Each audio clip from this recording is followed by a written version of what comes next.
नमस्कार साथियों, और एक महत्वपूर्ण क्लास में आप सभी का पुनः बहुत बहुत स्वागत है। साथियों, आप सब कैसे हैं? मैं उम्मीद करता हूं कि बहुत ही अच्छे होंगे। और ऐसे जितने भी मेरे प्रिय साथी हैं जिनका एक सपना है कि मैं पटवारी बनूंगा और जिनका भी टारगेट है एमपी पटवारी को लेके, उनका इस चैनल के माध्यम से मैं पुनः बहुत बहुत स्वागत करता हूँ साथियों। और ऐसे बहुत सारे लोग होंगे जो कि एक मनगढ़ंत कहानी बना रहे होंगे कि मेरे पास में पैसे नहीं हैं तो मैं ऑनलाइन क्लासेस अटेंड नहीं कर पा रहा हूँ, ऑफलाइन क्लासेस अटेंड नहीं कर पा रहा हूँ, मैं उतने अच्छे बुक्स नहीं ले पा रहा हूँ जिससे मेरी तैयारी अच्छी नहीं हो रही है।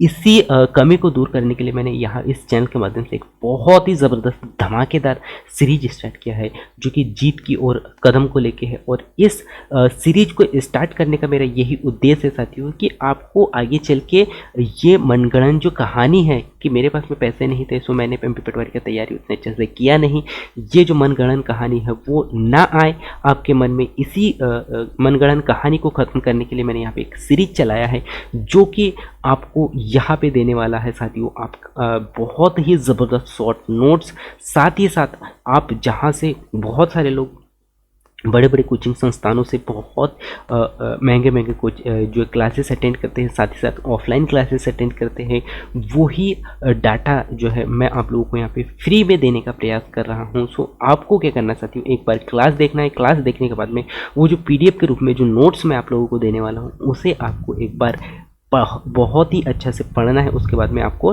टेस्ट लगाना है और आपको हर एक क्लास के बाद में आपको टेस्ट दिया जाएगा जो कि वही टॉपिक का होगा और उन क्वेश्चनों को आपको बहुत ही अच्छे से और बहुत ही ध्यान लगा के आपको वहाँ पे सॉल्व करना है। साथ ही साथ अगर आपका जो भी डाउट आता है, जो भी आपको प्रॉब्लम आती है एमपी पटवारी को लेके, आप कमेंट्स ज़रूर कीजिएगा। हर एक प्रॉब्लम को आपका यहाँ पे सॉल्व करने का मैं पूरा प्रयास करूँगा, ठीक है। और यहाँ पे एमपी पटवारी के ऐसे जितने भी सब्जेक्ट हैं जो कि आपको पता है कि टोटल इसमें 8 सब्जेक्ट लगभग है इसमें, ठीक है। सो हर एक सब्जेक्टों को हम यहाँ पे कवर करने वाले हैं। बस आपको यहाँ पे ध्यान यही देना है कि इंग्लिश जो है वो इंग्लिश आपको कहीं और से कवर करना होगा। अगर आपको इंग्लिश में भी बहुत ही ज़्यादा परेशानी हो रही है सो मैं यहाँ पे प्रयास यही करूँगा कि आपको इंग्लिश का भी क्लास में आप लोगों को दे पाऊँ, ठीक है। और यह जो सीरीज है साथियों, यह जो टारगेट है हमारा वो है 30 दिनों का, और 30 दिन में हम लगभग सिलेबस को कंप्लीट करने वाले हैं क्योंकि आपको पता है कि समय बहुत ही कम है और समय इजाज़त नहीं दे रहा है कि हम बहुत सारा जो डाटा है वो कवर कर सके या बहुत सारे बुकों को पढ़ सके, क्योंकि कम समय में आपको क्वालिफाई के बहुत ही करीब पहुंचना है। इसके लिए आपके पास में होना चाहिए शॉर्ट डाटा, और वो शॉर्ट डाटा मैं आप लोगों को यहाँ पे पूरा फ्री में दे रहा हूँ। बस आपको बहुत ही मन लगा के और ध्यान लगा के आपको इस क्लास को देखना होगा, हर एक क्लास को देखना होगा। साथ ही साथ आपको हर एक क्लास का, हर एक टॉपिक का यहाँ पे आप लोगों को नोट्स दिया जाएगा, उसे आप एक बार अच्छे से देख लीजिएगा, ठीक है। साथ ही साथ अगर आप हर एक अपडेट और हर एक जो सब्जेक्ट का पीडीएफ चाहते हो सो मैं डिस्क्रिप्शन में आप लोगों को जो टेलीग्राम का लिंक है वो दे दूंगा। सो वहाँ जाके आप ऐड हो जाइएगा, जो कि आपको हर एक अपडेट का मैं आप लोगों को जानकारी देने वाला हूँ, हर एक सब्जेक्ट का जो जानकारी देने वाला हूँ। साथ ही साथ आपकी क्या रणनीति होना चाहिए इन कम दिनों में, और आप एक बहुत ही अच्छे मुकाम पे पहुँच पाओ, या फिर आप बहुत ही अच्छे क्वालिफाई व्यक्ति बन पाओ, ठीक है। सो इसके लिए मैं आप लोगों को बहुत ही समय समय पे अच्छी जानकारी देने वाला हूँ। सो आप वहाँ से बहुत ही अच्छी जानकारी प्राप्त कर सकते हैं, ठीक है। अब मैं आप लोगों को लेके चलता हूँ साथियों, हमारा जो रणनीति है जीत की ओर कदम को लेके, उसमें हम पहला सब्जेक्ट कवर कर रहे हैं साथियों, और वो है हिंदी। और हिंदी का एक ऐसा बहुत ही ज़बरदस्त सब्जेक्ट टॉपिक लिए हैं हमने जो कि बहुत ही महत्वपूर्ण है, वर्ण विचार अर्थात वर्णमाला से, ठीक है।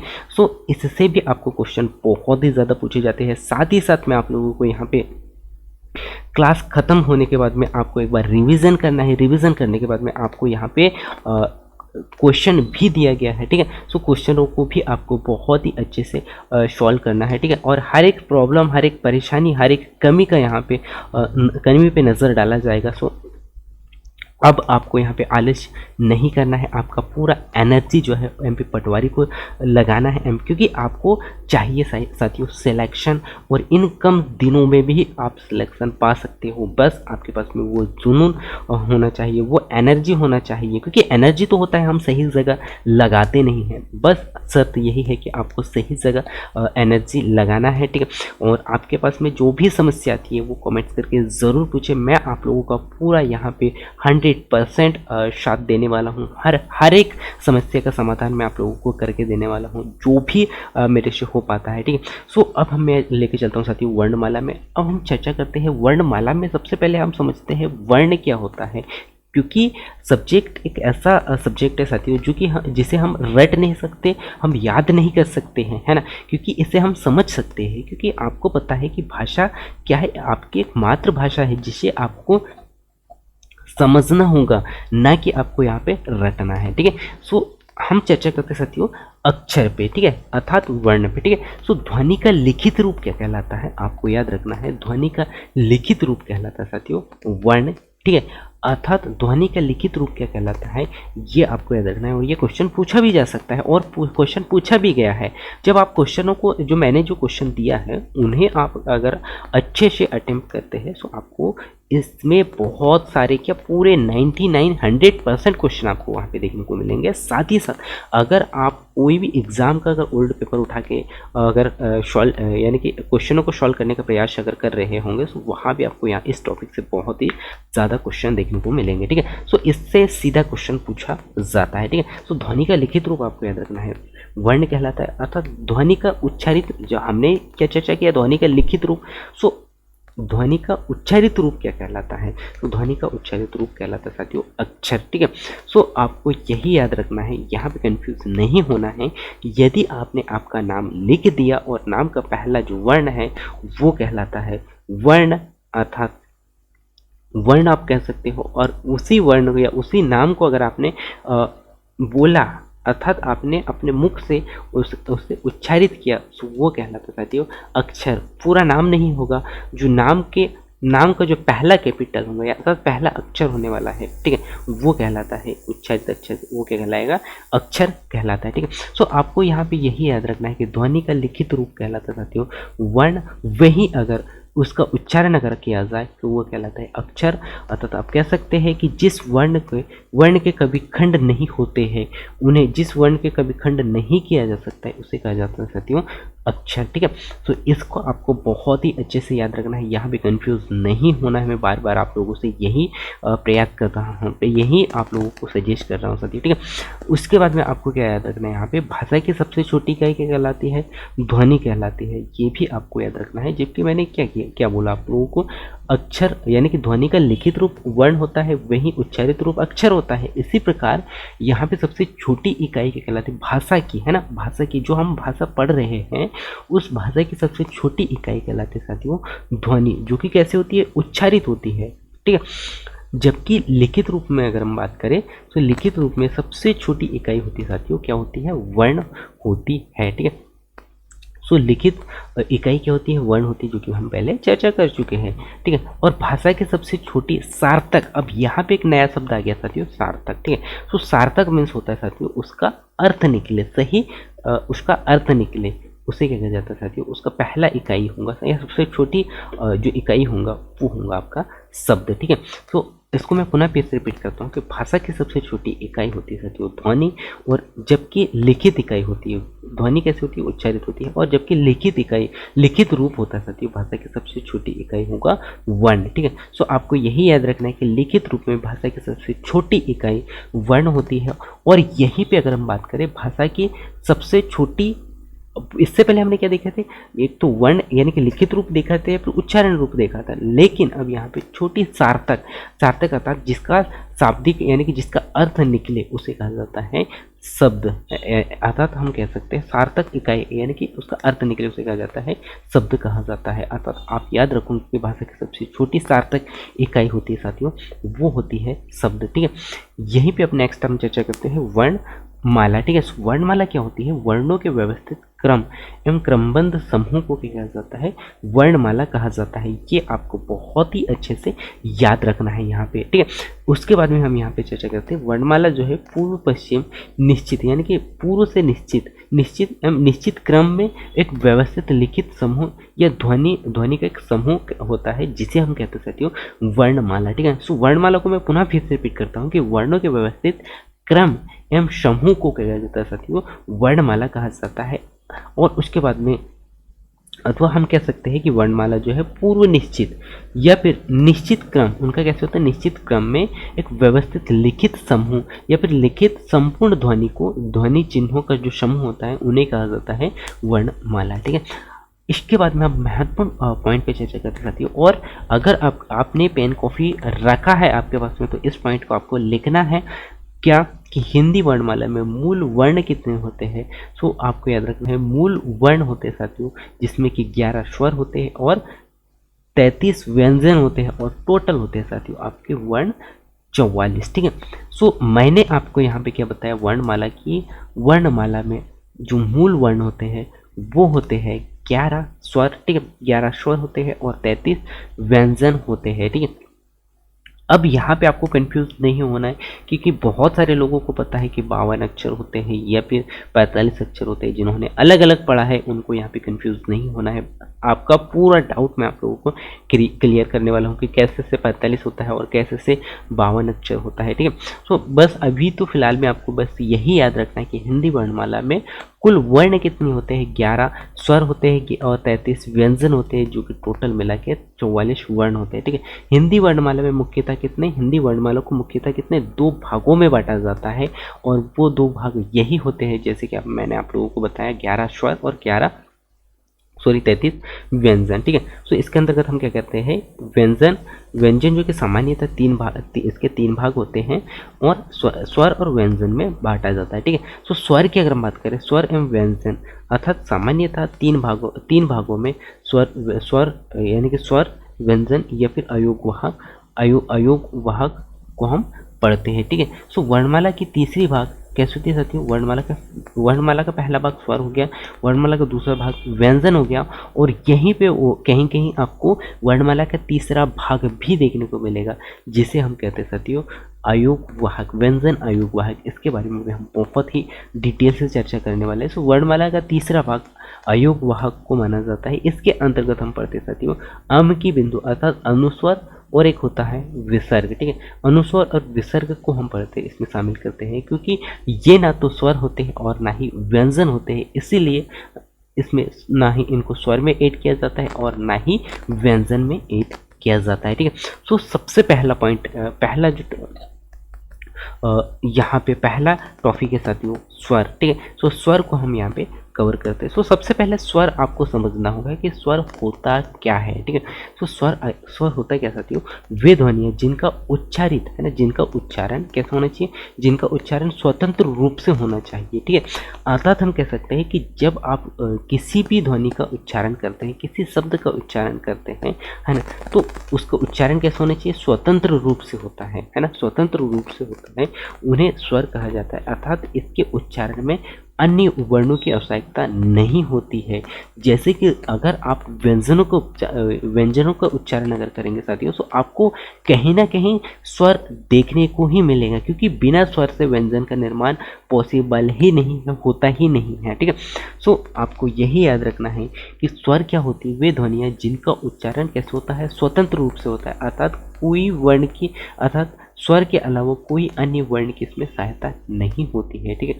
सो यही याद रखना है। उसके बाद में उन्हें क्या कहते हैं? स्वर कहते हैं। अर्थात इनके उच्चारण में क्या होता है? वर्णों की आवश्यकता, अन्य कोई वर्ण की आवश्यकता नहीं पड़ती है। स्वरों की संख्या जैसे कि मैंने आपको बताया था कितनी 11 मानी जाती है। अर्थात आपको देख पा रहे होंगे साथियों आ ई उ ऋषि ए ओ औ, जो कि क्या है? ये स्वर है, ठीक है। सो आपको अब समझ में आ गया होगा कि स्वर क्या होता है, ठीक है। अब हम यहाँ पे चर्चा करते हैं स्वरों का वर्गीकरण, जो कि अलग अलग भिन्न भिन्न प्रकारों में हुआ है, ठीक है। सो स्वरों का जो वर्गीकरण है साथियों, वो मुख्यतः हमें देखने को मिलता है 2 प्रकार से, और कौन कौन सा? एक होता है साथियों एक होता है उच्चारण, यानी कि मात्राओं के आधार पर अगर हम देखें तो मात्राओं के आधार पर सामान्यतः दो प्रकार से देखा जाता है। वो होता है एक ह्रस्व स्वर और एक होता है दीर्घ स्वर। ठीक है, सो ऐसे एक एक के बारे में हम बहुत ही डिटेल से चर्चा करने वाले हैं। ठीक, सो ह्रस्व स्वर क्या होता है? ह्रस्व का अगर आप अर्थ निकालने का प्रयास अगर करते हो, सो ह्रस्व मीन्स होता है हंसना। ठीक है, सो इसका जो सही अर्थ क्या होगा? जिन स्वरों के उच्चारण में कैसे होता है, कम समय लगता है, अर्थात नहीं कहा जाता है साथियों ह्रस्व स्वर। ठीक है, अर्थात ह्रस्व स्वर को एक मात्रिक स्वर भी कहा जाता है, अर्थात इन्हें लघु स्वर, मूल स्वर भी कहा जाता है, जिन पे चिन्ह कैसा लगता है, जैसे कि आप यहाँ पे देख पा रहे होंगे। ठीक है, तो इसको मैं पुनः फिर से रिपीट करता हूँ साथियों कि ह्रस्व स्वर क्या होता है? जिन स्वरों के उच्चारण में कम समय लगता है ना, जिन स्वरों के उच्चारण में कम समय लगता है वे ह्रस्व स्वर कहलाते हैं। और ह्रस्व स्वर को मुख्यतः, यानी कि ह्रस्व स्वर को एक मात्रिक स्वर भी कहा जाता है। एक मात्रिक स्वर अर्थात इसमें एक ही मात्रा लगता है। ठीक है, अर्थात लघु स्वर भी इसे माना जाता है और मूल स्वर भी इसे कहा जाता है। ठीक है, सो मैं उम्मीद करता हूँ कि अब आपको यहाँ पे ह्रस्व स्वर समझ में आ गया होगा। इसके बारे में हम यहाँ पे चर्चा करते हैं दीर्घ स्वर। ठीक है, सो दीर्घ स्वर क्या होती है? जिन स्वरों के उच्चारण में लघु स्वर है ना, जिन स्वरों के उच्चारण में लघु स्वर से है ना, लघु स्वर से कैसा होता है? दुगना समय लगता है ना।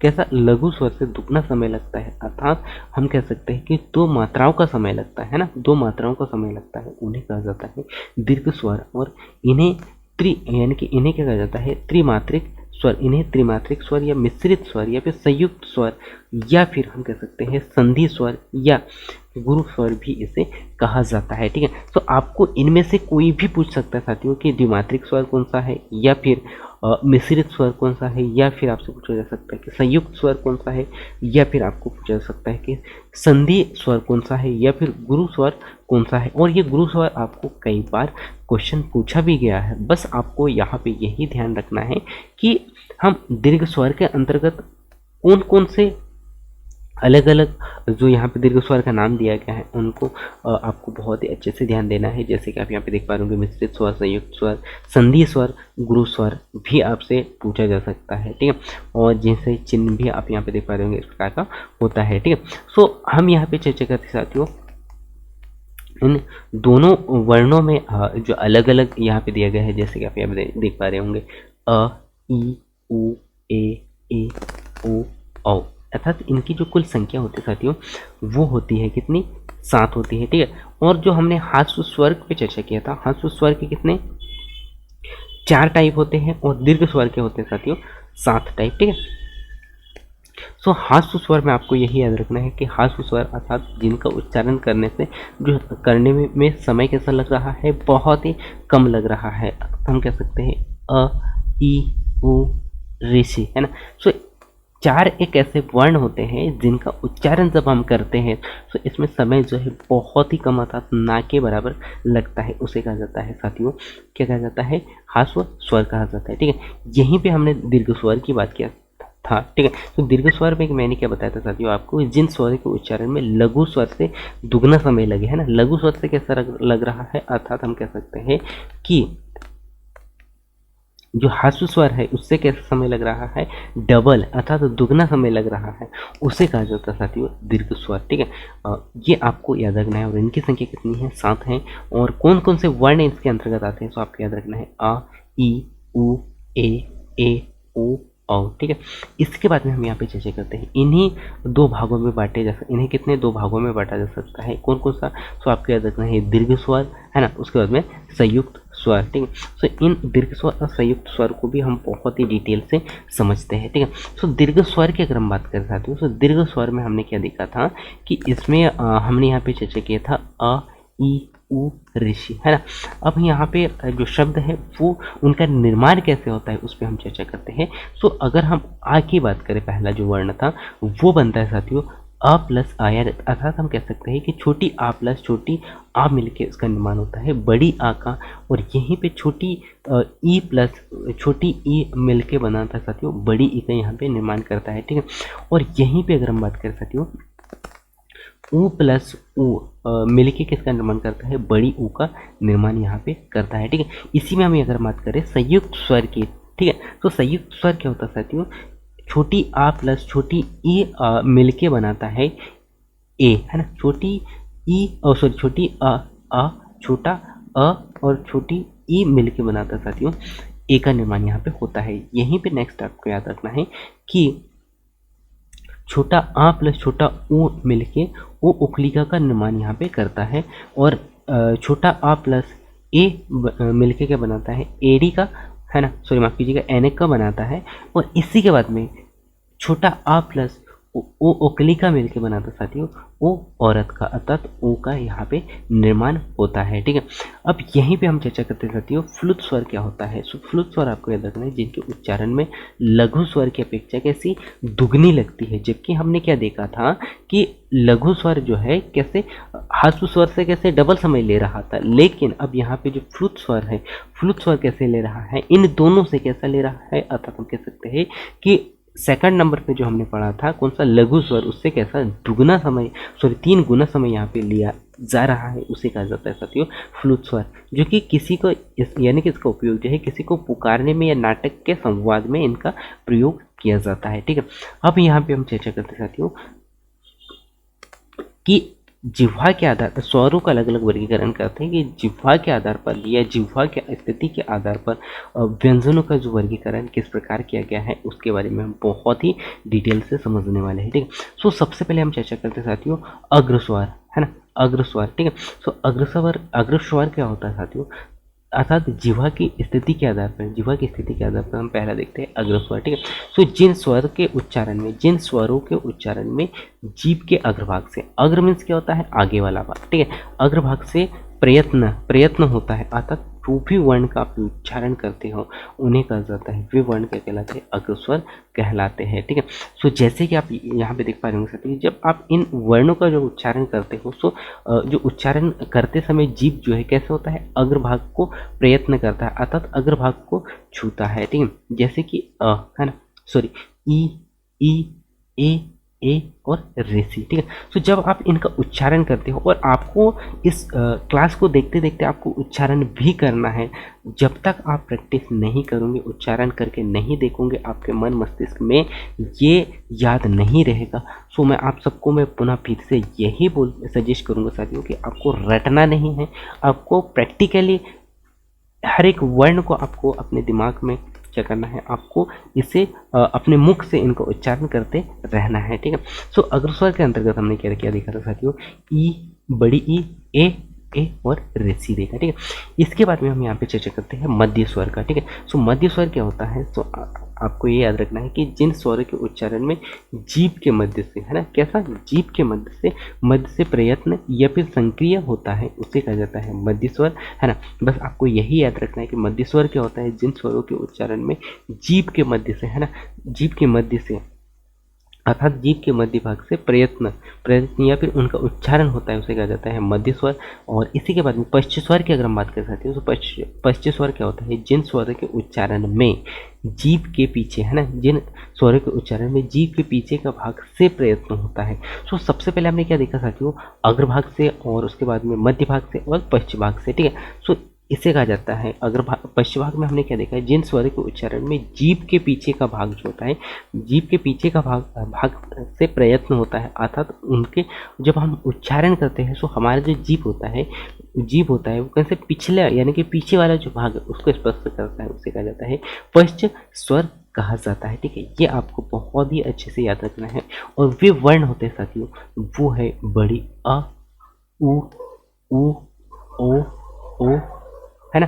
सो जब आप इनका उच्चारण करोगे, सो आपको ऐसा प्रतीत होगा, ऐसा महसूस होगा कि आपका जो जीभ वाला जो भाग है वो कैसे हो रहा है, पीछे आपके, यानी कि आपका जो पीछे वाला जो भाग है जीभ का, उसे क्या कर रहा है, स्पर्श करने का यहाँ पे प्रयास कर रहा है। ठीक है। इसके बाद में हम यहाँ पे चर्चा करते सकते हो मुखाकृति के आधार पर स्वर, है ना, क्योंकि ये भी जानना आप लोगों के लिए बहुत ही ज़रूरी है। ठीक है। सो मुख आकृति की अगर बात करें, तो मुख आकृति के अंतर्गत हम पढ़ते सकते हो निम्न प्रकार से, जैसे कि यानी कि विव्रत स्वर। ठीक है। सो विव्रत स्वर क्या होता है, जिन स्वर के उच्चारण में मुख कैसा होता है, पूरा खुलता है, उसे कहा जाता है विव्रत। और यहीं पे अगर हम बात करें वर्ण की, सो जब भी आप आ का उच्चारण करते हो तो आपका जो मुंह है वो कैसा होता है साथियों, खुलता है। अर्थात जब आप अ का उच्चारण करते हो तो इसमें क्या होता है, मुंह खुलता है। ठीक है, इसी के बाद में अगर हम चर्चा करें साथियों सेकंड नंबर पे अर्ध विवृत स्वर की। ठीक है,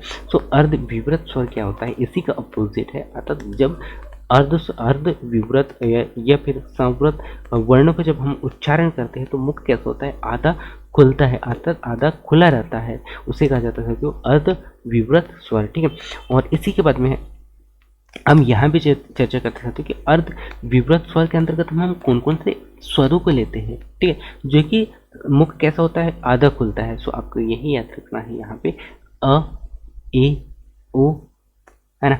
सो जब आप इन वर्णों का उच्चारण करते साथियों, सो इसमें क्या होता है कि आपका जो मुख है वो कैसे खुल रहा है, आधा खुल रहा है। ठीक है, इसी के बाद में हम यहाँ पे चर्चा करते हैं सांप्रत, अर्थात कैसा होना चाहिए, स्वर बंद होना चाहिए। सांप्रत अर्थात स्वर, सांव्रत स्वर जो होता है बंद, तथा हम कह सकते हैं कि जब स्वरों का उच्चारण किया जाता है तो उसमें मुख का प्रायः कैसे होता है, बंद रहता है। पूरा बंद नहीं होता है लेकिन लगभग बंद ही रहता है, बंद अवस्था में होता है, उसे कहा जाता है संवृत स्वर। ठीक है, अर्थात अ, ई, उ, ऊ, है ना। सो जब भी हम इन वर्णों का जब हम उच्चारण करते हैं तो मुख कैसा होता है साथियों, प्रायः बंद रहता है। ठीक है, और इसी का अपोजिट है साथियों अर्ध संवृत। ठीक है, सो ये क्या होता है, जब अर्ध संवृत स्वरों का उच्चारण किया जाता है तो मुख कैसा होता है, आधा बंद होता है, ना कि फुला, है ना। फुल बंद नहीं होता है इसमें, यही याद रखना है, आधा बंद होता है, उसे कहा जाता है साथियों वो स्वर है ए और ओ, है ना, एनक का और ओ, सॉरी एड़ी का और ओ ओकली का। ठीक है, ये दो वर्ण हैं जो कि उच्चारण करते समय जो मुख है वो कैसा होता है, आधा खुलता है। ठीक है, इसी के बाद में हम यहाँ पे चर्चा करते साथियों ओष्ठ आकृति के आधार पर स्वर के भेद। ठीक है, क्योंकि यह भी जानना आप लोगों के लिए बहुत ही ज़रूरी है। ठीक है, सो ओष्ठ के आधार पर अगर हम बात करें तो ओष्ठ के आधार पर पढ़ते हैं साथियों हम वृत्ताकार स्वर, है ना। क्या पढ़ते हैं, वृत्ताकार स्वर, है ना। वृत्ताकार स्वर अर्थात हम कह सकते हैं कि जिन स्वरों के उच्चारण में ओठ कैसा होना चाहिए, वृत्ताकार, अर्थात उसकी जो आकृति कैसे होनी चाहिए, वृत्त अर्थात गोल होना चाहिए, वो कहलाता है साथियों वृत्त स्वर और वृत्ताकार स्वर। और इसके अंतर्गत हम देखते हैं उ, ऊ, ओ, औ, है ना। ये ऐसे वर्ण होते हैं जो कि कैसे होते हैं, ओष्ठाकार आकृति के होते हैं। ठीक है, इसी के बाद में हम यहाँ पे चर्चा करते हैं वृत्त आकृति के स्वर। सो वृत्त आकृति के स्वर होते हैं साथियों यहाँ पे इन स्वरों के उच्चारण में ओठ कैसा होता है, गोल नहीं होता है। सो वृत्ताकार मीन्स क्या होता है, गोल। अब इसमें क्या होता है कि जब भी हम इन वर्णों का उच्चारण करते हैं तो हमारा जो मुख है वो मुख कैसा होता है, गोल आकृति का होता है, उसे वृत्ताकार कहते हैं। और वृत्ताकार जब आप इन वर्णों का उच्चारण वृत्ताकार के अंतर्गत इन वर्णों का उच्चारण करोगे, जैसे उ, ओ, है ना।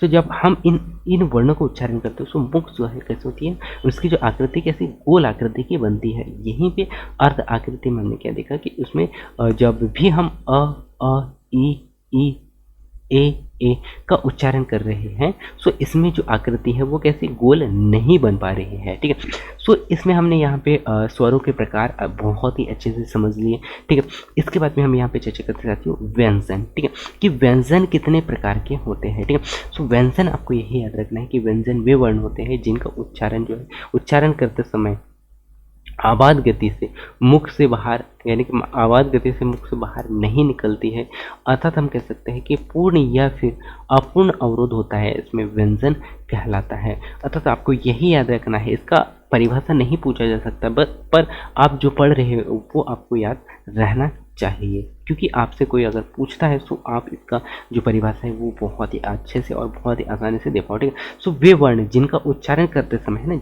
वे वर्ण जिनका उच्चारण करते समय हवा जो है आपात गति से मुख से बाहर निकल यानी कि बाहर नहीं निकलती है, उसे कहा जाता है साथियों, उसे क्या कहा जाता है, व्यंजन कहा जाता है। ठीक है, अर्थात हम कह सकते हैं कि जिन वर्णों का उच्चारण स्वरों की सहायता से नहीं, यानी कि स्वरों की सहायता से किया जाता है ना, स्वरों की सहायता से किया जाता है, क्योंकि हर एक व्यंजन को आप बिना स्वरों की सहायता से उसका निर्माण कर ही नहीं सकते हैं साथियों। ठीक है, सो आप अब आप कह सकते हो कि ऐसे वर्ण है ना, ऐसे वर्ण जिनका उच्चारण जो है उच्चारण स्वरों की सहायता से होता है उन्हें कहा जाता है व्यंजन कहा जाता है। ठीक है, और व्यंजनों की संख्या जो कि मैंने पहले आपको बताया था कि वो है 33। ठीक है, जो कि निम्न प्रकार से है और उनके बारे में हम बहुत ही डिटेल से यहाँ पे चर्चा करने वाले हैं। ठीक है, सो व्यंजनों का वर्गीकरण की अगर हम बात कर सकते हो तो व्यंजनों का वर्गीकरण में हम देखते हैं पहला स्पर्श व्यंजन देखेंगे। सो स्पर्श व्यंजन के अंतर्गत हम कौन कौन से जो वर्ण हैं उन्हें पढ़ते हैं। सो पहला आपको ये याद रखना साथियों, इसे अलग अलग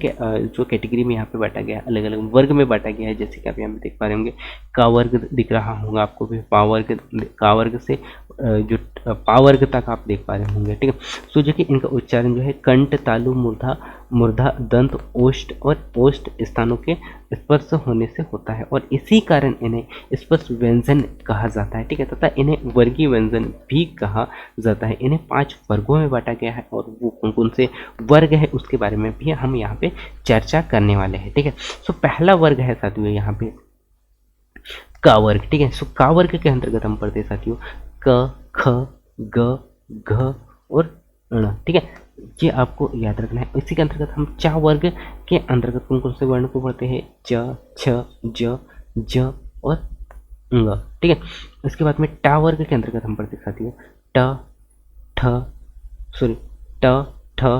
ढ और यहाँ पे आपको टा वर्ग के अंतर्गत टा, ट, ढ, ढ और न। ठीक है, ये आपको याद रखना है। और इसी के अंतर्गत अगर हम देखें ता वर्ग के अंतर्गत, तो ता वर्ग के अंतर्गत आएंगे साथियों त, थ, द, ध, न। ठीक है, और पा वर्ग के अंतर्गत आपको ये याद रखना है प, फ, ब, भ, म।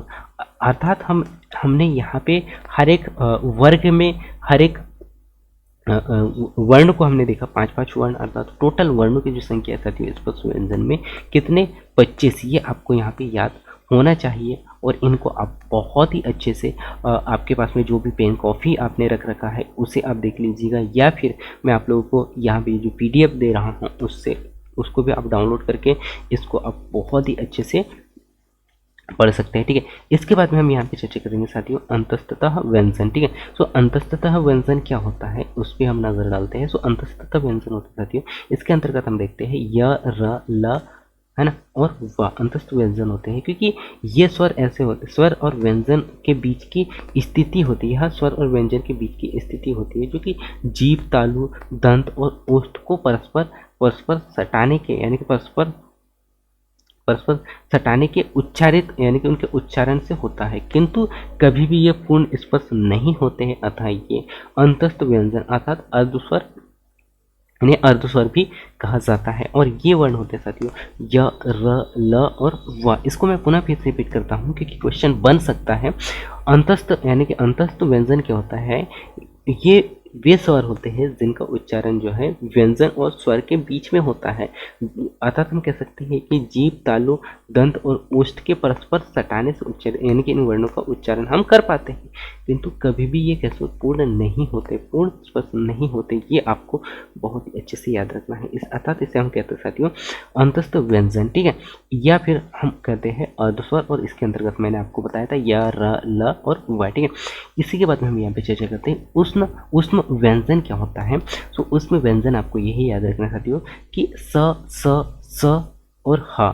उष्म मीन्स होता है साथियों घर्षण। ठीक है, अर्थात रगड़। ठीक है, सो जब आप इन वर्णों को उच्चारण करते हो जैसे कि स है ना, व, स या फिर ह, सो इनका जब हम उच्चारण करते हैं सो इनका उच्चारण कैसे होता है, रगड़ के साथ में होता है या फिर घर्षण के साथ में होता है। इन्हीं लिए इन्हें अलग कैटेगरी में रखा गया है। अर्थात हम कह सकते हैं कि जिनका उच्चारण जो है एक प्रकार से रगड़ एवं घर्षण के उत्पन्न या फिर उष्म गर्मी एवं वायु से होता है, इसीलिए इन्हें उष्म व्यंजन भी कहा जाता है। और ये है स, ह, ख। ठीक है, तो आपको क्वेश्चन ये पूछा जा सकता है और आपको आगे क्वेश्चन दिया भी गया है जिससे कि उष्म व्यंजन कौन सा है, तो आपको याद रखना है श, श, ह। अर्थात हम कह सकते हैं कि जिन वर्णों का जब हम उच्चारण करते हैं तो उसमें जो ध्वनि है वो कैसे घर्षण के साथ में निकलती है, उनका उच्चारण हम घर्षण के साथ में करते हैं, उसे कहा जाता है उष्म व्यंजन। ठीक है, उसी के बाद में हम चर्चा करते हैं साथियों संयुक्त व्यंजन। ठीक है, तो संयुक्त व्यंजन क्या होता है साथियों, वे व्यंजन या वे वर्ण जो दो या दो से अधिक से, है ना। संयुक्त मीन्स होता है साथियों सहयोग, या फिर हम जोड़ के वर्णों का इसमें मेल करते हैं उनका, ठीक है। सो यहाँ पे आप देख पा रहे होंगे वे व्यंजन या वे वर्ण जो दो या दो से अधिक अक्षर या फिर व्यंजनों से मिलकर बने होते हैं, उनकी संख्या कितनी होती है, 4 होती है, अर्थात हम उन्हें कहते हैं संयुक्त व्यंजन, ठीक है। सो जब आप छ, त्र, ज्ञ और श्र है, जब आप इनका जो वर्ण विच्छेद करोगे साथियों, तो आप देख पाओगे कि ये जो वर्ण है वो क्या है, कहीं ना कहीं स्वर और व्यंजन के दोनों के सहयोग से बने हुए हैं, ठीक है। तो जैसे कि अगर आप छ को अगर हम देखें तो अक्षा आपको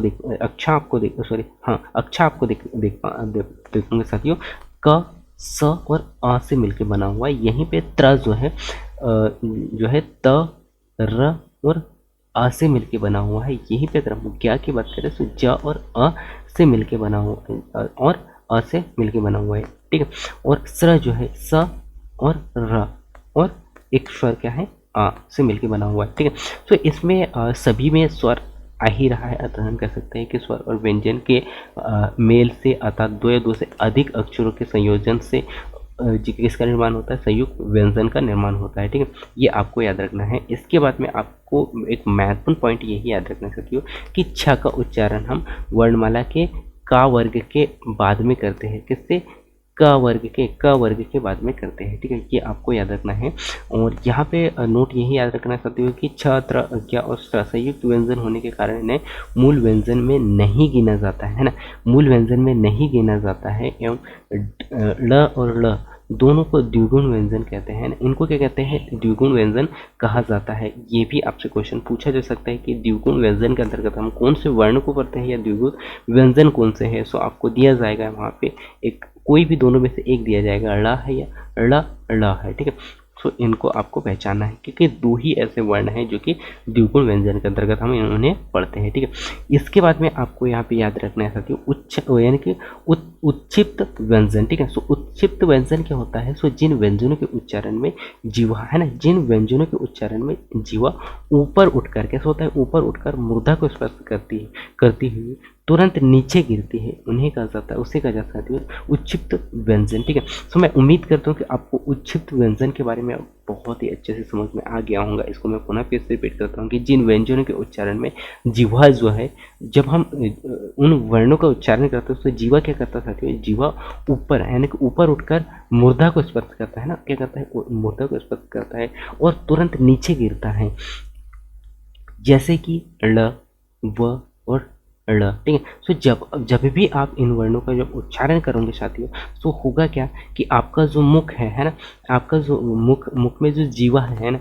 जीवा ऊपर उठकर मूर्धा की ओर स्पर्श करती है, ठीक है, अर्थात तुरंत नीचे गिरती है, ठीक है, जैसे कड़ा है ना। सो जब मैंने इन ळ का उच्चारण किया, सो इसमें हो क्या रहा है कि जो जीभ है ऊपर उठता है मूर्धा की ओर, उसके बाद में तुरंत नीचे गिर जाता है, ठीक है। सो ये आपको याद रखना है। उच्चिप्त व्यंजन के अंतर्गत इनको ळ और ळ को पढ़ते हैं, ठीक है। और उसके बाद में स्पर्श व्यंजन की अगर हम बात कर सकते हैं तो स्पर्श व्यंजन में आपको यही याद रखना है कि जिन व्यंजनों के उच्चारण में श्वास जो है श्वास एवं वायु जो है कैसा होता है, घर्षण के साथ में यानी कि घर्षण के साथ में बाहर निकलता है, उसे कहा जाता है स्पर्श घर्षी, स्पर्श संघर्षी, संघर्षी व्यंजन कहा जाता है, ठीक है। और इसके अंतर्गत हम देखते हैं छ, छ, ज, झ और अंग, ठीक है।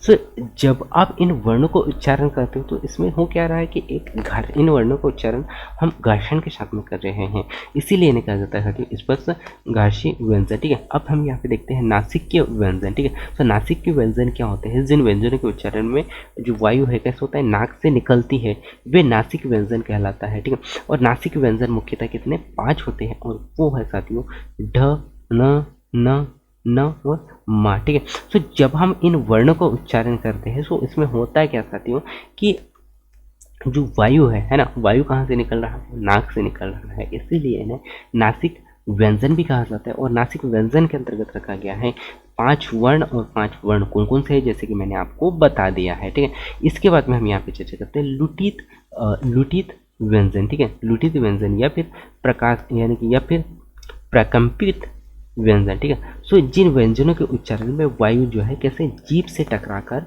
लुढ़कती हुई, यानी जीभ से टकरा कर कैसी हो रही है, लुढ़कती हुई आती है, वे लुटित व्यंजन कहलाते हैं, ठीक है। सो इन्हें कहा जाता है साथियों लुटित व्यंजन, और वो है र, है ना। सो र, तो जब आप र का उच्चारण करते हो सो आपका जो जीभ है वह कैसे जीभ जो है टकरा कर क्या लुढ़कती हुई प्रतीत होती है, ठीक है, और रा का उच्चारण करता है, ठीक है। इसी के बाद में हम यहाँ पे चर्चा करते हैं साथियों पार्श्विक व्यंजन, ठीक है। सो पार्श्विक व्यंजन क्या होता है, जिन व्यंजनों को जब हम उच्चारण करते हैं सो उच्चारण करते समय जिह्वा का अग्रभाग कैसा होता है, जिह्वा का अग्रभाग मसूड़ों को छूती है, कहाँ छूती है, मसूड़ों को छूती है, और वायु जो है जिह्वा के दोनों पशुओं से निकलती है, उसे कहा जाता है पार्श्विक व्यंजन कहा जाता है। और पार्श्विक व्यंजन एक है साथियों और वो है ला, ठीक है। सो जब आप ला का उच्चारण करते हो सो ला, है ना। सो जब आप ला का उच्चारण करते हो सो वायु जो है ना यानी कि दोनों भाग से, यानी कि दोनों साइड से क्या क्या हो रहा है, वायु बाहर निकल रहा है, सो उसे कहा जाता है साथियों पार्श्विक स्वर। और उसके बाद में हम यहाँ पे चर्चा करते हैं अर्ध स्वर, ठीक है। सो अर्ध स्वर क्या होता है साथियों, य अथवा अथवा तथा व का उच्चारण अवरोध के आधार पर होता है साथियों, और यह व्यंजन के बीच का होता है, क्योंकि इसीलिए इन्हें अर्धस्वर कहा जाता है। तो हम इसको पुनः फिर से करते साथियों कि य और व का उच्चारण जो है अवरोध के आधार पर अर्थात स्वर और व्यंजन के बीच में होता है, इसीलिए इसे अर्धस्वर भी कहा जाता है। जैसे कि चलो दोहराई में हमने जो पढ़ा है जो कि स्पर्शी व्यंजन के अंतर्गत हमने कितने 25 जो वर्ण हैं उन्हें देखा था, साथ ही साथ जो संघर्षी व्यंजन के अंतर्गत हमने देखा था साथियों श श श और ह, है ना, जिनका उच्चारण करते समय जो वायु है कैसे घर्षण के साथ में निकलता है। और स्पर्शी घर्षी के अंतर्गत हमने देखा था छ छ झ छ, और अनुनासिक के अंतर्गत हमने देखा था ण न न न और म, ठीक है। और पार्श्विक व्यंजन के अंतर्गत हमने देखा साथियों ल, और उच्छिप्त व्यंजन या फिर वि दृष्टि या फिर तांडन जात के अंतर्गत हमने देखा था ण और ड़, ठीक है, या फिर प्रकंपिक या फिर लुटित के अंतर्गत हमने देखा था र, ठीक है। और इष्ट या फिर स्पष्ट के अंतर्गत हमने देखा साथियों य और वा, ठीक है। इसको आपको बहुत ही अच्छे से याद रखना है। इसके बाद में हम यहाँ पे चर्चा करते रहते हो मुख के आधार पर, या अर्थात मुख के जिस भाग से, है ना, मुख के जिस भाग से वर्णों की ध्वनि का उच्चारण होता है उन्हें उच्चारण यानी कि उन उच्चारण स्थान को क्या कहा जाता है, साथ ही साथ उच्चारण स्थान की दृष्टि से वर्णों को निम्नलिखित भागों में कैसे बांटा गया, इसके बारे में हम बहुत ही अच्छे से चर्चा करने वाले हैं। सो वर्णों को मुख्यतः निम्नलिखित भागों में बांटा गया है, जो कि आप यहाँ पे देख पा रहे होंगे, ठीक है। सो कोई भी वर्ण हो मुख के भिन्न भिन्न भागों से बोला, अलग अलग भागों से इनका उच्चारण करते हैं, और इनके उच्चारण और स्थान कहा जाता है। और मुख के मुख्यतः कितने 6 भाग होते हैं जिनकी सहायता से हम वर्णों का उच्चारण करते हैं, और वो है साथियों कंठ, तालु, मूर्धा, दंत, ओष्ठ और नाक। इसके अंतर्गत हम अलग अलग वर्णों का उच्चारण करते हैं, ठीक है। सो सबसे पहले हम यहाँ पे चर्चा करते हैं कंठी, ठीक है। सो कंठी क्या होता है साथियों, सो कंठी जिन व्यंजनों का उच्चारण हम क्या करते हैं, जिन व्यंजनों का उच्चारण कंठ और कोमलता यानी कि कोमल तालु के रूप में किया जाता है, तालु की सहायता से होता है, उसे कहा जाता है कंठ व्यंजन कहा जाता है, ठीक है। जैसे कि आप यहाँ पे देख पा रहे होंगे ह, और विसर्ग कंठ के थोड़े से नीचे अर्थात कल यानी कि कंकाल से बोला जाता है ना, कंकाल से बोला जाता है, इसलिए इन्हें कंकालीय ध्वनि भी कहा जाता है, अर्थात कंठ्य ध्वनि कहा जाता है। सो कंठ्य ध्वनि के अंतर्गत हम क्या देखते हैं साथियों ह। सो ये इनका उच्चारण कहाँ से हो रहा है, कंकाल अर्थात कंठ से हो रहा है। और इसके अंतर्गत हम देखते हैं साथियों क वर्ग के अंतर्गत हम पढ़ते हैं, इसी में क, ख, ग, घ और ळ और हाँ, ठीक है। सो इसमें हाँ को भी इसमें शामिल किया गया है, अर्थात हम ख, है ना, क, ख, ग, घ, ड़, यही आपको याद रखना है, ठीक है, जो कि 5 प्रकार के, ठीक है। इसी के बाद में हम यहाँ पे चर्चा करते हैं तालु, ठीक है। सो तालुव्य क्या होता है, इस पे अगर हम देखें साथियों, सो तालुव्य होता है जिन व्यंजनों का उच्चारण तालु और जीभ की सहायता से होता है, तालु और जीभ की सहायता से होता है, उन्हें तालुव्य व्यंजन कहा जाता है। अर्थात तालुव्य व्यंजन के अंतर्गत हम देखते हैं साथियों च, छ, ज, झ, ङ, है ना, ये ऐसे वर्ण होते हैं जो कि तालव्य के अंतर्गत हम देखते हैं। और कहीं कहीं ई भी यहाँ पे देखने को मिलता है। ठीक है, इसके बाद में मूर्धन्य की अगर हम बात कर सकते हो तो मूर्धन्य के अंतर्गत हम देखते हैं क्या कि जिन व्यंजनों का उच्चारण जीवा की नोक प्रायः कैसे होती है, जीवा का जो नोक प्रायः उलट कर मूर्धा का स्पर्श करती है, मूर्धा को स्पर्श करती है, वे मूर्धन्य व्यंजन कहलाते हैं। ठीक है, मूर्धन्य ध्वनियों के उच्चारण में जीवा का जो उलटना अनिवार्य नहीं है ना, उलटना अनिवार्य नहीं है। जीवा की नोक कैसे होती है, सीधे मूर्धा को स्पर्श करने से भी मूर्धन्य ध्वनियाँ उत्पन्न होती है, मूर्धन्य व्यंजन कहलाते हैं। और मूर्धन्य व्यंजन के अंतर्गत हम पढ़ते साथियों ट, ठ, ड, ढ और न। ठीक है, और इसके बाद में हम यहाँ पे चर्चा करते हैं दंतीय व्यंजन। ठीक है, तो दंत व्यंजन क्या होते हैं, दंत वर्ण के होते हैं वे व्यंजन, है ना, वे व्यंजन जो जीभ की नोक द्वारा, है ना, कहाँ से, जीभ की नोक द्वारा ऊपर के दांतों को स्पर्श करने पर उच्चारित होती है, दंत व्यंजन कहलाती है। और इसके अंतर्गत हम देखते हैं त, थ, द, ध और मा। ठीक है, और अब हम यहाँ पे चर्चा करते हैं साथियों ओष्ठ के आधार पर। ठीक है, तो ओष्ठ के आधार पर क्या होता है साथियों, वे व्यंजन जिनका उच्चारण दोनों ओठों को मिलाकर किया जाता है ओष्ठ व्यंजन कहा जाता है। सो जब आप उ प फ अर्थात प फ ब भ म म, है ना, सो जब आप इन वर्णों का उच्चारण करते हैं साथियों, तो इसमें क्या होता है कि जो जीभ होती है ना, अपनी जो ओठ होती है वो कैसे होती है, मिलकर, यानी कि मिलकर इन वर्णों का उच्चारण हम कर पाते हैं, उसे कहा जाता है ओष्ठ व्यंजन। ठीक है, और उसके बाद में हम यहाँ पे चर्चा करते हैं दंतोष्ठ व्यंजन, यानी कि जिन व्यंजनों का उच्चारण जो है ऊपर के दांतों और नीचे के ओठों से मिलकर होता है, उन्हें कहा जाता है दंतोष्ठ व्यंजन। और इसके अंतर्गत हम दो ही वर्ण को पढ़ते हैं, व और फ। ठीक है, और उसके बाद में वत्स्य व्यंजन क्या होता है, वत्सरीय व्यंजन। ठीक है, तो वत्सरीय व्यंजन की अगर हम बात करें तो वत्सरी का अर्थ होता है साथियों मशूड़ा। ठीक है, अर्थात हम कह सकते हैं कि ऊपर के दांतों से कुछ ऊपर मसूड़ों के साथ अर्थात जीभ के स्पर्श से ये व्यंजन बोले जाते हैं, जैसे कि य, है ना, सॉरी, जैसे कि न, र, ला। ठीक है, तो इसमें क्या हो रहा है, मसूड़ के साथ में जीभ के स्पर्श को करते हुए इन शब्दों का हम क्या कर पाते हैं, उच्चारण कर पाते हैं। ठीक है, और आपको ये याद रखना चाहते हो कि जो कंठोष्ठ यानी कि कंठोष्ठ जिन वर्णों के उच्चारण में व ओष्ठ की सहायता से हो वे कंठोष्ठ वर्ण कहलाते हैं, जैसे कि ओ और ओ, औ। ठीक है, और उसके बाद में कंठ तालव्य के अंतर्गत आपको याद रखना है कि जिन वर्णों का उच्चारण कंठ व तालु की सहायता से होता है, कंठ एवं तालु की सहायता से होता है, वे कंठ तालव्य वर्ण कहलाते हैं। और ये इस प्रकार है जो कि हमने यहाँ पे चर्चा कर लिया है। एक बार आपको इनको बहुत ही अच्छे से ध्यान से यहाँ पे आपको ध्यान देकर पढ़ना है। ठीक है, और इसके बाद में आपको जो पीडीएफ में आप लोगों को दिया है उसको आपको बहुत ही अच्छे से पढ़ लेना है। उसके बाद में आपको यहाँ पे क्वेश्चन दिया गया है जो कि बहुत ही महत्वपूर्ण है, उन क्वेश्चनों को भी आपको यहाँ पे सॉल्व करना होगा साथियों। ठीक है, तो जो क्वेश्चन है क्वेश्चनों को भी आपको समझना बहुत ही ज़रूरी है, क्योंकि क्वेश्चन अगर आप अटेम्प्ट नहीं करते हो तो आपको आपने जो भी क्लास अटेंड किया है उसमें समझ में नहीं आएगा। ठीक है, और इसके बाद में हम यहाँ पे चर्चा करते हैं साथियों कंपनी, यानी कि कंपनी के आधार पर व्यंजनों का जो वर्गीकरण अलग अलग प्रकार से यहाँ पे किया गया है।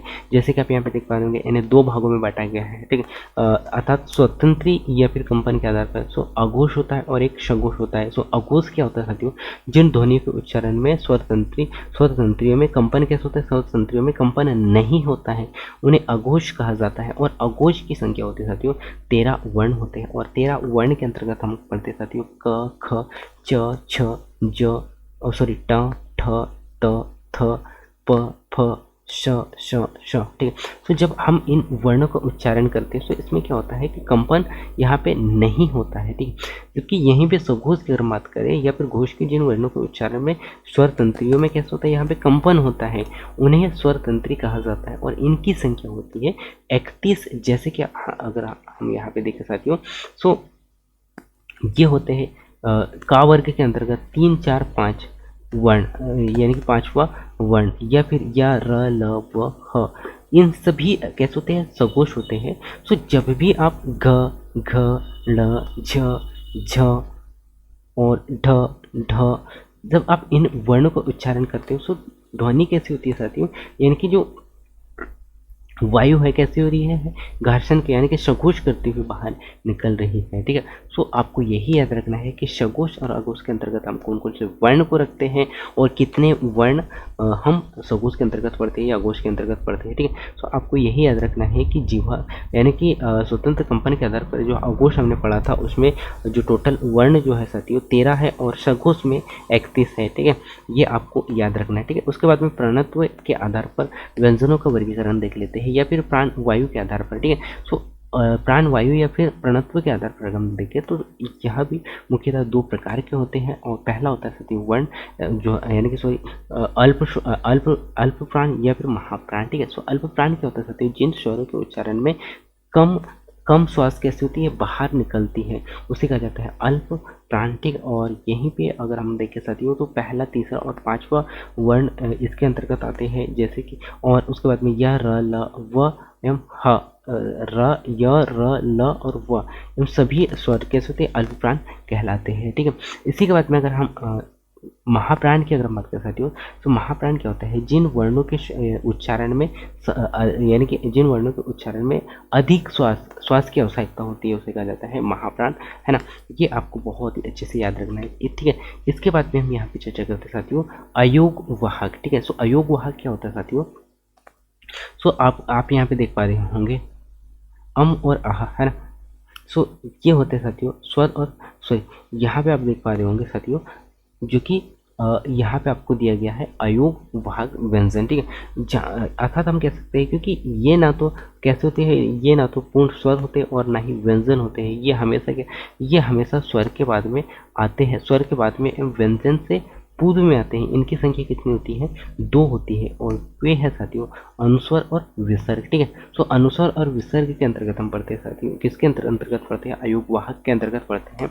ये आपको याद रखना है। और इनकी संख्या कितनी होती है, 2 होती है, 2 प्रकार के होते हैं।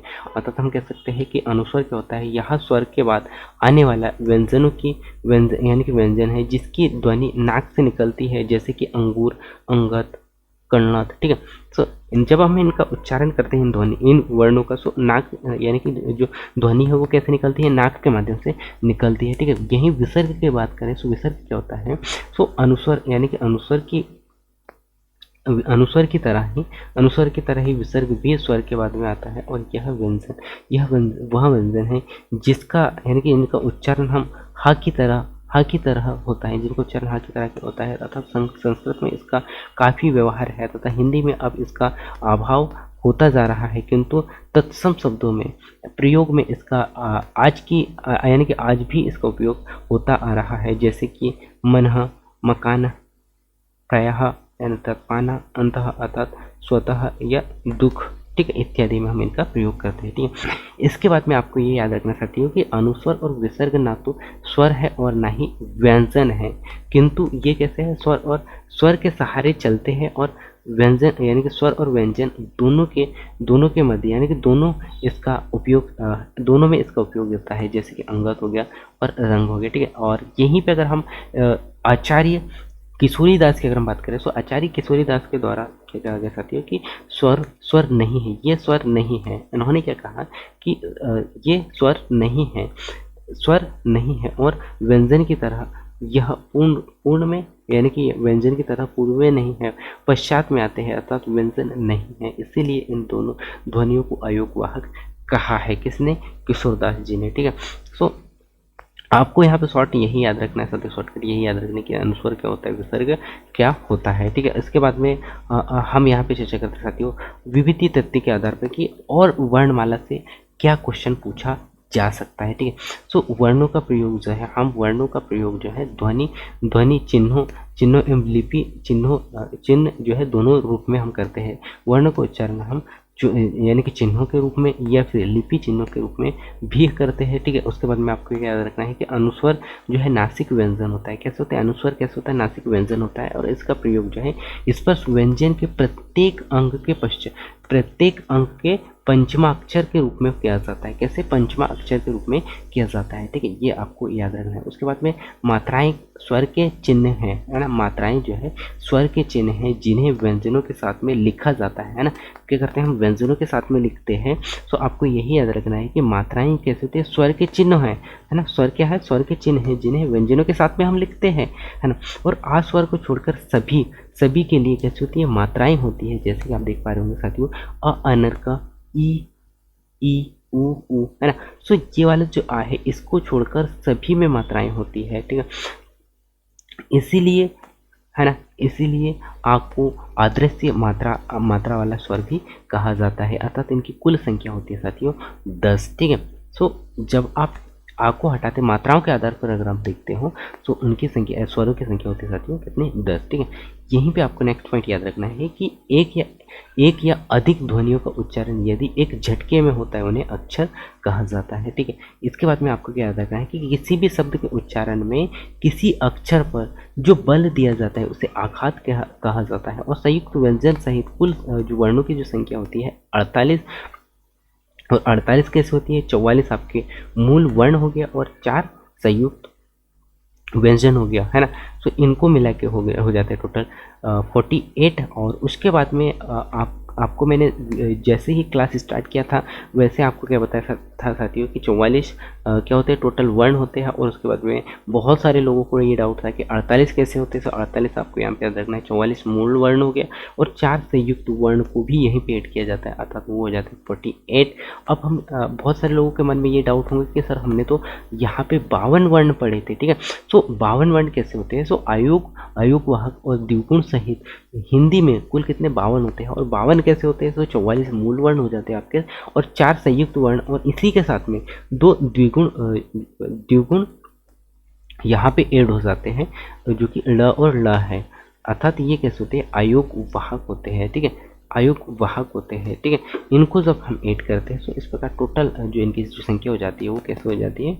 52 हो जाती है। और इसमें 2 आयोग वाहक, अर्थात पूरे सभी को काउंट करके अगर हम देखें तो यहाँ पे टोटल संख्या हो जाएगी साथियों इनकी 52। ठीक है, अर्थात यहाँ पे 44 मूल वर्ण हो गया, 4 संयुक्त वर्ण हो गया, 2 द्विगुण हो गया और 2 आयोग वाहक। इस प्रकार टोटल मिला के 52 आपके वर्ण होते हैं। ठीक है, इसके बाद में वर्ण विचार में हम और महत्वपूर्ण तथ्यों पे यहाँ पे चर्चा कर लेते हैं क्योंकि इससे भी कई बार क्वेश्चन पूछा ही जाता है। ठीक है, सो आपको ये याद रखना चाहती हूँ कि भाषा की सबसे छोटी लिखित इकाई का याद रखना है, जो कि मैंने पहले आपको बता दिया है।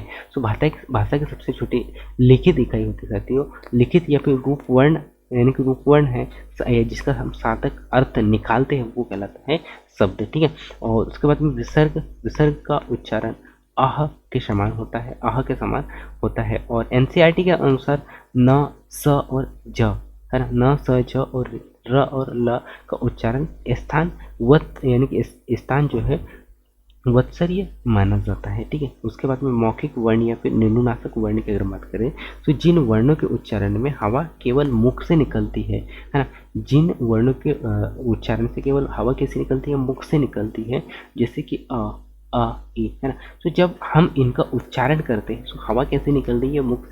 मुख से निकल रही है, उसे कहा जाता है साथियों निरुनाशक। और यहीं पे अगर हम अनुनासिक की बात करें तो अनुनासिक क्या होता है? जिन वर्णों के उच्चारण में हवा जो है मुख तथा नाक से निकले, है ना, हवा यहाँ पे नाक भी शामिल हो गया, नाक से भी अगर निकल रहा है तो वो कहलाता है अनुनासिक। और अनुनासिक के अंतर्गत हम यहाँ पे इन वर्णों को पढ़ते हैं। ठीक है, और इसके बाद में हम यहाँ पे चर्चा करते हैं अनुस्वर क्या होता है। तो जिन वर्णों के उच्चारण में हमारी नाक की मदद, यानी कि नाक मदद करती है, उच्चारण में नाक मदद करती है, वो कहलाता है साथियों अनुस्वर। ठीक है, और इसके बाद में संगम की अगर बात करें तो संगम 2 शब्दों के उच्चारण के मध्य, यानी कि उच्चारण के हल्का सा जो विराम पाया जाता है उन्हें संगम कहा जाता है। और जैसे कि मन का मोती है, मन का मन के अनुसार। ठीक है, ये आपको यहाँ पे याद रखना है। उसी के बाद में अगर आपको बलाघात की अगर बात करें तो बलाघात क्या होता है? तो बलाघात में ये याद रखना है कि शब्दों के उच्चारण में मात्राएं कैसे थी? विशेष पर, यानी कि विशेष पर जो बल दिया जाता है, मात्राओं के विशेष पर जो बल दिया जाता है उसे बलघात कहा जाता है। जैसे उसे विष्णु ने ही पीटा। ठीक है, ये आपको याद रखना है, ठीक है। इसी के बाद में हम द्वितीय व्यंजन की अगर हम बात कर सकते हो तो द्वितीय व्यंजन क्या होता है, जो समान व्यंजनों के मध्य स्वर का ना होना, स्वर का ना होना द्वितीय व्यंजन कहा जाता है। जैसे कि आप यहाँ पे देख पा रहे होंगे दिल्ली। सो आपको यहाँ पे जब आप वर्ण विच्छेद करोगे तो आप यहाँ पे देख पा रहे होंगे द प्लस ई प्लस ल प्लस ल प्लस ई, इसको मिला के क्या बना है, दिल्ली बना है, ठीक है। सो ये आपको बहुत ही अच्छे से याद रखना है। इसके बाद में आपको नुक्ता का प्रयोग के आधार पर जो वर्णों का हम उपयोग करते हैं उस पर भी हम यहाँ पे नज़र डाल देते हैं, वो भी आपको याद रखना है, ठीक है। सो उर्दू में राजा विश्व प्रसाद है ना, राजा विश्व प्रसाद सितारे हिंद ने यहाँ पे एक बहुत ही ज़बरदस्त प्रत्यय रखा था, और ये वे पारसी के आगत व्यंजन होते हैं, है ना। इन पांचों वर्णों को विदेशी व्यंजन के अंतर्गत भी कहा जाता है। आपसे पूछा भी जा सकता है कि वर्णमाला में ऐसे कौन से वर्ण हैं जो कि कैसे हैं, विदेशी हैं, जो कि विदेश से लाए गए हैं। सो जैसे कि आप यहाँ पे देख पा रहे होंगे साथियों, क्र, ख, ग, झ और फ, है ना। ये ऐसे वर्ण होते हैं जो कि कैसे पारसी के आगत अर्थात पारसी से यहाँ पे लाया गया है हिंदी में, और अभी यहाँ पे जो का तो इस्तेमाल या फिर भाषा के रूप में इनका उपयोग किया जा रहा है, उन्हें क्या जाता है, सो आपको याद रखना है विदेशी ध्वनियाँ कहा जाता है ना, ठीक है। सो मैं उम्मीद करता हूँ साथियों कि आज का क्लास आपको बहुत ही अच्छे से समझ में आया होगा। इसके बाद में आपको यहाँ पे प्रैक्टिस के लिए मैंने यहाँ पे कुछ क्वेश्चन आप लोगों को देने का प्रयास किया है, उन्हें आपको बहुत ही अच्छे से यहाँ पे हल करना होगा, क्योंकि 50 क्वेश्चन हैं जो कि बहुत ही महत्वपूर्ण है, और ये पूरे क्वेश्चन जो है वर्णमाला के ही हैं साथियों। और अभी तक हमने यहाँ पे पूरा क्लासेस अटेंड किया है, उसके बाद में जो क्वेश्चन निकल के सामने आ रहे हैं इस टॉपिक से, वो पूरे क्वेश्चन आपको यहाँ पे देखने को मिलेंगे, ठीक है। सो अब आपको यहाँ पे इस क्लास को देखने के बाद में एक बार रिवीजन करना है, रिवीजन करने के बाद में इस टेस्ट को बहुत ही अच्छे से लिखना है, ठीक है। अच्छे से आपको यहाँ पे हल करना है, या फिर हल आपको अच्छे से इसे सॉल्व करना है। इसके बाद में आपको कमेंट्स करना है कि आपके नंबर कितने आ रहे हैं, ठीक है। उसके बाद में हम यहाँ पे चर्चा करते हैं कि अपनी जो रणनीति है उसे कैसे बनाएं, है ना, उस पर हम यहाँ पे चर्चा करेंगे, ठीक है। सो मैं उम्मीद करता हूँ कि यह क्लास आपको बहुत ही अच्छा लगा होगा, और मिलते हैं नेक्स्ट अगले सब्जेक्ट में, अगले क्लास में। तब तक जय हिंद, वंदे मातरम।